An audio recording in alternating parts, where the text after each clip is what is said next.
श्री गणेशाय नमः। श्री सरस्वती माते नमः। श्रीमद्भागवत महापुराण की जय। जय जय श्री राधे श्याम। श्रीमद्भागवत महापुराण द्वितीय खंड एकादश स्कंद 20वां अध्याय ज्ञान योग, कर्म योग और भक्ति योग।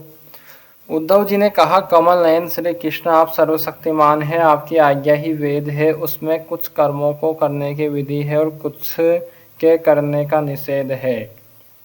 यह विधि निषेध कर्मों के गुण और दोष की परीक्षा करके ही तो होता है। वर्णाश्रम भेद, प्रतिलोम और अनुलोम रूप वर्ण संकर कर्मों के उपयुक्त और अनुपयुक्त, द्रव्य, देश, आयु और काल तथा स्वर्ग और नरक के भेदों का बोध भी वेदों से ही होता है। इसमें संदेह नहीं कि आपकी वाणी ही वेद है, परंतु उसमें विधि निषेध है। उसमें विधि निषेध ही तो भरा पड़ा है। यदि उसमें गुण और दोष में भेद करने वाली दृष्टि न हो तो वह प्राणियों का कल्याण करने में समर्थ ही कैसे हो। सर्वशक्तिमान परमेश्वर, आपकी वाणी वेद ही पितर, देवता और मनुष्यों के लिए श्रेष्ठ मार्गदर्शक का काम करता है, क्योंकि उसी के द्वारा स्वर्ग, मोक्ष आदि अदृष्ट वस्तुओं का बोध होता है और इस लोक में भी किसका कौन सा साध्य है और क्या साधन, इसका निर्णय भी उसी से होता है। प्रभु, इसमें संदेह नहीं कि गुण और दोषों में भेद दृष्टि आपकी वाणी वेद के ही अनुसार है, किसी की अपनी कल्पना नहीं। परंतु प्रश्न तो यह है कि आपकी वाणी ही भेद का निषेध भी करती है। यह विरोध देखकर मुझे भ्रम हो रहा है। आप कृपा करके मेरा यह भ्रम मिटाइए। भगवान श्री कृष्ण ने कहा, प्रिय उद्धव, मैंने ही वेदों में एवं अन्यत्र भी मनुष्यों का कल्याण करने के लिए अधिकारी भेद से 3 प्रकार के योगों का उपदेश किया है। वे है ज्ञान, कर्म और भक्ति। मनुष्य के परम कल्याण के लिए इनके अतिरिक्त और कोई उपाय कहीं नहीं है। उद्धव जी, जो लोग कर्मों तथा उनके फलों से विरक्त हो गए हैं और उनका त्याग कर चुके हैं, वे ज्ञान योग के अधिकारी हैं। इसके विपरीत जिनके चित्त में कर्मों और उनके फलों से वैराग्य नहीं हुआ है, उनमें दुख बुद्धि नहीं हुई है, वे सकाम व्यक्ति कर्मयोग के अधिकारी है। जो पुरुष न तो अत्यंत विरक्त है और न अत्यंत आसक्त ही है तथा किसी पूर्व जन्म के शुभ कर्म से सौभाग्यवश मेरी लीला कथा आदि में उसकी श्रद्धा हो गई है, वह भक्ति योग का अधिकारी है। उसे भक्ति योग के द्वारा ही सिद्धि मिल सकती है। कर्म के संबंध में जितने भी विधि निषेध है, उनके अनुसार तभी तक कर्म करना चाहिए जब तक कर्ममय जगत और उससे प्राप्त होने वाले स्वर्ग आदि सुखों से वैराग्य न हो जाए, अथवा जब तक मेरी लीला कथा के श्रवण कीर्तन आदि में श्रद्धा न हो जाए। उद्धव, इस प्रकार अपने वर्ण और आश्रम के अनुकूल धर्म में स्थित रहकर यज्ञों के द्वारा बिना किसी आशा और कामना के मेरी आराधना करता रहे और निषिद्ध कर्मों से दूर रहकर केवल विहित कर्मों का ही आचरण करे तो उसे स्वर्ग या नरक में नहीं जाना पड़ता। अपने धर्म में निष्ठा रखने वाला पुरुष इस शरीर में रहते रहते ही निषिद्ध कर्म का परित्याग कर देता है और राग आदि मलों से भी मुक्त पवित्र हो जाता है। इसी से अनायास ही उसे आत्म साक्षात्कार रूप विशुद्ध तत्व ज्ञान अथवा द्रुत चित्त होने पर मेरी भक्ति प्राप्त होती है। यह विधि निषेध रूप कर्म का अधिकारी मनुष्य शरीर बहुत ही दुर्लभ है। स्वर्ग और नरक दोनों ही लोकों में रहने वाले जीव इसके अभिलाषा करते रहते हैं, क्योंकि इसी शरीर में अंतःकरण की शुद्धि होने पर ज्ञान अथवा भक्ति की प्राप्ति हो सकती है। स्वर्ग अथवा नरक का भोग प्रधान शरीर किसी भी साधन के उपयुक्त नहीं है। बुद्धिमान पुरुष को न तो स्वर्ग की अभिलाषा करनी चाहिए और न नरक की ही, और तो क्या इस मनुष्य शरीर की भी कामना न करनी चाहिए, क्योंकि किसी भी शरीर में गुण, बुद्धि और अभिमान हो जाने से अपने वास्तविक स्वरूप की प्राप्ति के साधन में प्रमाद होने लगता है। यद्यपि यह मनुष्य शरीर है तो मृत्युग्रस्त ही, परंतु इसके द्वारा परमार्थ की सत्य वस्तु की प्राप्ति हो सकती है। बुद्धिमान पुरुष को चाहिए कि यह बात जानकर मृत्यु होने के पूर्व ही सावधान होकर ऐसी साधना कर ले जिससे वह जन्म मृत्यु के चक्कर से सदा के लिए छूट जाए, मुक्त हो जाए। यह शरीर एक वृक्ष है, इसमें घोंसला बनाकर जीव रूप पक्षी निवास करता है और इसे यमराज के दूत प्रतिक्षण काट रहे हैं। जैसे पक्षी कटते हुए वृक्ष को छोड़कर उड़ जाता है, वैसे ही अनासक्त जीव भी इस शरीर को छोड़कर मोक्ष मोक्ष का भागी बन जाता है, परंतु आसक्त जीव दुख ही भोगता रहता है। प्रिय उद्धव, ये दिन और रात क्षण क्षण में शरीर की आयु को क्षीण कर रहे हैं। यह जानकर जो भय से कांप उठता है, वह व्यक्ति इसमें आसक्ति छोड़कर परम तत्व का ज्ञान प्राप्त कर लेता है और फिर इसके जीवन मरण से निरपेक्ष होकर अपने आत्मा में ही शांत हो जाता है। यह मनुष्य शरीर समस्त शुभ फलों की प्राप्ति का मूल है और अत्यंत दुर्लभ होने पर भी अनायास सुलभ हो गया है।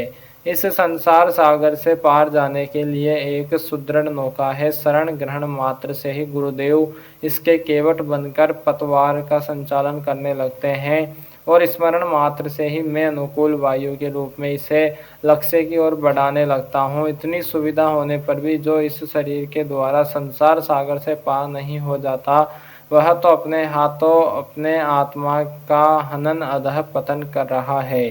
प्रिय उद्धव, जब पुरुष दोष दर्शन के कारण कर्मों से उद्विग्न और विरक्त हो जाए, तब जितेंद्रिय होकर वह योग में स्थित हो जाए और अभ्यास आत्मानुसंधान के द्वारा अपना मन मुझ परमात्मा में निश्चल रूप से धारण करे। जब स्थिर करते समय मन चंचल होकर इधर उधर भटकने लगे, तब झटपट बड़ी सावधानी से उसे मनाकर समझा बुझाकर फुसलाकर अपने वश में कर ले। इंद्रियों और प्राणों को अपने वश में रखे और मन को एक क्षण के लिए भी स्वतंत्र न छोड़े। उसकी एक एक चाल एक एक हरकत को देखता रहे। इस प्रकार सत्व संपन्न बुद्धि के द्वारा धीरे धीरे मन को अपने वश में कर लेना चाहिए। जैसे सवार घोड़े को अपने वश में करते समय उसे अपने मनोभाव की पहचान कराना चाहता है, अपनी इच्छा के अनुसार उसे चलाना चाहता है और बार बार फुसलाकर उसे अपने वश में कर लेता है, वैसे ही मन को फुसलाकर उसे मीठी मीठी बातें सुनाकर वश में कर लेना भी परम योग है। सांख्य शास्त्र में प्रकृति से लेकर शरीर पर्यंत सृष्टि का जो क्रम बतलाया गया है, उसके अनुसार सृष्टि चिंतन करना चाहिए और जिस क्रम से शरीर आदि का प्रकृति में लय बताया गया है, उस प्रकार लय चिंतन करना चाहिए। यह क्रम तब तक जारी रखना चाहिए जब तक मन शांत स्थिर न हो जाए। जो पुरुष संसार से विरक्त हो गया है और जिसे संसार के पदार्थों में दुख बुद्धि हो गई है, वह अपने गुरुजनों के उपदेश को भलीभांति समझकर बार बार अपने स्वरूप के ही चिंतन में संलग्न रहता है। इस अभ्यास से बहुत शीघ्र ही उसका मन अपनी वह चंचलता जो अनात्मा शरीर आदि में आत्मबुद्धि करने से हुई है, छोड़ देता है। यम नियम आसन प्राणायाम प्रत्याहार धारणा ध्यान समाधि आदि योग मार्गों से वस्तु तत्व का परीक्षण करने वाली आत्मविद्या से तथा मेरी प्रतिमा की उपासना से अर्थात कर्म योग ज्ञान योग और भक्ति योग से मन परमात्मा का चिंतन करने लगता है। कोई उपाय नहीं है। उद्धव जी, वैसे तो योगी कभी कोई निंदित कर्म करता ही नहीं, परंतु यदि कभी उससे प्रमादवश कोई अपराध बन जाए तो योग के द्वारा ही उस पाप को जला डाले। कृच्छ चांद्रायण आदि दूसरे प्रायश्चित कभी न करे। अपने अपने अधिकार में जो निष्ठा है वही गुण कहा गया है। इस गुण दोष और विधि निषेध के विधान से यह तात्पर्य निकलता है कि किसी प्रकार विषयासक्ति का परित्याग हो जाए, क्योंकि कर्म तो जन्म से ही अशुद्ध है, अनर्थ के मूल है। शास्त्र का तात्पर्य उनका नियंत्रण नियम ही है। जहाँ तक हो सके प्रवृत्ति का संकोच ही करना चाहिए। जो साधक समस्त कर्मों से विरक्त हो गया हो, उनमें दुख बुद्धि रखता हो, मेरी लीला कथा के प्रति श्रद्धालु हो और यह भी जानता हो कि सभी भोग और भोग वासनाएं दुख रूप है, किंतु इतना सब जानकर भी जो उनके परित्याग में समर्थ न हो, उसे चाहिए कि उन भोगों को तो भोग ले, परंतु उन्हें सच्चे हृदय से दुखजनक समझे और मन ही मन उनकी निंदा करे तथा उसे अपना दुर्भाग्य ही समझे। साथ ही इस दुविधा की स्थिति से छुटकारा पाने के लिए श्रद्धा दृढ़ निश्चय व प्रेम से मेरा भजन करे।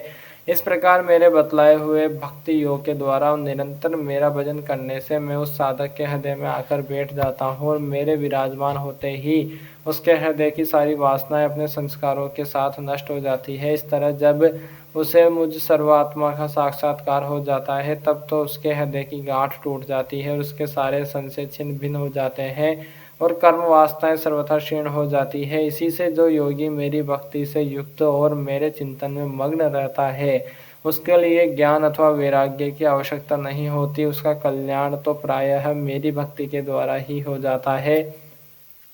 कर्म, तपस्या, ज्ञान, वैराग्य, योगाभ्यास, दान, धर्म और दूसरे कल्याण साधनों से जो कुछ स्वर्ग, अपवर्ग, मेरा परम धाम अथवा कोई भी वस्तु प्राप्त होती है, वह सब मेरा भक्त मेरे भक्ति योग के प्रभाव से ही यदि चाहे तो अनायास ही प्राप्त कर लेता है। मेरे अनन्य प्रेमी एवं धैर्यवान साधु भक्त स्वयं तो कुछ चाहते ही नहीं। यदि मैं उन्हें देना चाहता हूँ और देता भी हूँ तो भी दूसरी वस्तुओं की तो बात ही क्या, वे केवल मोक्ष भी नहीं लेना चाहते।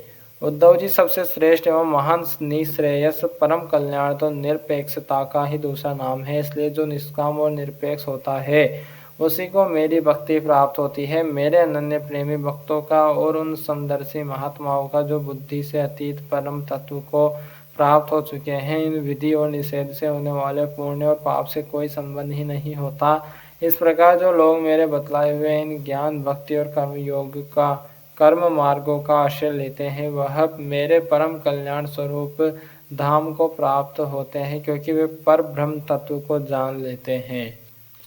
श्री सीताराम भगवान की जय, श्री राधे श्याम जी सरकार की जय, हनुमान जी महाराज की जय, उमापति महादेव भगवान की जय, श्री लाडली जी सरकार की जय, श्री वृंदावन बिहारी लाल की जय, श्री सदगुरुदेव भगवान की जय, अपने अपने माता पिता की जय, गौ माता की जय, सनातन धर्म की जय, भूदेव ब्राह्मण की जय, भूदेव संतन की जय, विरक्त ब्राह्मण की जय, विरक्त संतन की जय, सभी पितरन की जय, सब ब्रजवासियों की जय, सभी गोपियों की जय।